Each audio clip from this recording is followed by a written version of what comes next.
Okay, so this is gonna be a quick video on macros. Now, everybody generally always gets bent out of shape when it comes to macros because they think they have to either be like, you know, in a 60% protein, 30% carbs, and 10% fats, or 50% protein to lose weight and, you know, 30 or 40% carbs, or 10 or 20% fats, or whatever number they have. I promise you, you will lose weight, okay, if your carbs are even higher than your protein, or your fats are higher than your carbs, or whatever the case is, or whatever numbers or percentages you use with your macros. Studies, of course, okay, it's been proven to shown that the higher amount of protein that you have will yield more weight loss. And the reason why is because your body takes shorter amount of time to burn off protein and carbs and then fats, because fats generally is higher density, okay? However, you can lose fat with whatever you do, whatever percentages you have. I've played around with these percentages even myself over time. I've done it with my clients. And the reason why I do that is because some people feel better with higher protein. Other individuals feel better with more carbohydrates. It really, when you've worked with a lot of clients over time, one-to-one, and you get to really know them one-to-one basis on a personal matter, you will see that some people prefer other fats. They feel better with fats, some with protein, some with carbs. And there's many who can just do with whatever, right? So for the basis of this video, I'm just gonna give what I do, but you can move those percentages around. That's the reason why people even do fine if they're, you know, if they're a vegetarian, they still lose weight. If they do keto, they lose weight. You know, if they're doing carnivore diet, they lose weight. It doesn't matter at the end of the day, because what the most important thing is with weight loss is if you're in a caloric deficit, whatever those macros are, you're gonna still lose weight nonetheless. However, you still want to go by a certain basis to ensure that you're staying to a certain structure for your program, right? And play around with what works for you, right? If you feel like, generally speaking, I would always bring this first as a standard to have 50% protein, either 30 or 40% carbs, or 10 to 20% fats, right? That's the standard I personally use, and I get results with my clients. But there's been numerous times over the years I've had to change that and move them around because the client felt better with more fats or more carbs, right? So it really depends. There's no one size fits all, but there is that standard that you can follow. And you do that within the caloric range that you have, right? So I'm gonna show an example here, and I'm gonna also have this PDF for you to download that you can just have yourself. But all you're going to do is basically, let's say you're somebody who's taking, just for the sake of it, 1,500 calories, okay? If you want 50% of that to be protein, all you need to do is do 1,500 times 0.50.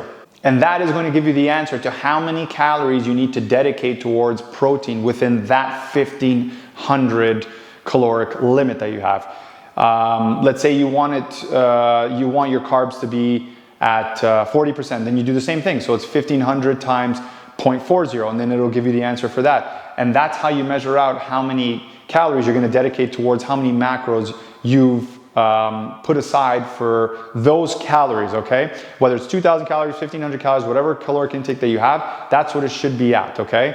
And that's literally what you do. And it doesn't need to be any more complicated than that. It doesn't have to be with this certain amount of protein or this certain amount of carbs or whatever. And if you don't do it that way, you're not going to lose weight. I'm telling you, that's all rubbish, and it's not true, okay? The other thing I wanted to touch base on is that some of you, when it comes to weight loss, you don't have to be at 2,000, and I know this is going to hit home for some of you because there are still some people that believe this when it's been disproven over and over. You don't need to be at 2,000 calories in order to lose weight, okay? There are some guys, okay, and I'm going to use males because males generally need more calories to sustain what they're doing. There are some guys that I've trained over the course of me training people that have been as low as like 1,500 calories, okay? I had a client not too long ago. He was eating around 800 calories per day. Mind you, he was fasting, and he was muscular, he was lean, he felt good, he had energy. So that whole 2,000 calorie thing where you need to be hitting around 2,000 calories a day to survive and sustain muscle, it is not true.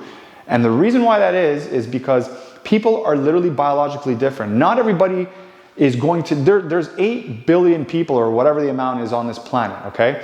There's no way that every single individual is going to need that specific amount in order to sustain what they have right now, okay? It's not gonna happen. There's people building muscle taking in 1,500 calories, 1,600 calories, 1,700 calories.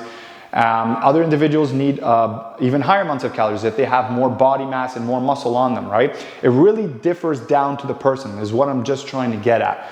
So don't think that that's you. If you're doing your weight loss calculations and you see that you've dropped down to 1,800, 1,700, 1,600, 15, whatever, do it. Experiment with it first and go from there. Don't just say, well, that can't be the case because that's too low and it should be around 2,000 to 2,200. No, it's not going to be that way for every single person. I promise you, and you could be causing detriment to your actual weight loss if you just go by that rule. That's not the case at all. For some people it will be, but again, once you measure it out and you go by the caloric intake and what you're doing, and you've seen what you should be around, and then you've played with it over the next few weeks or so, then you can say for sure what it should be at. All right, guys, if you have any questions, again, let me know. I'll get to you guys as soon as I can. If there's anybody else within the group that has the answers to them, don't be afraid to help each other out. I want this to be a community where people can help one another and share their experience with one another, where we can all help one another, back each other up, and all lift each other up and encourage one another to be able to do better and to help other individuals if they're at some sort of a speed bump, okay? So let me know if there's anything that you guys need an answer to. I'll do my best to get to you, and I will see you guys in the next video.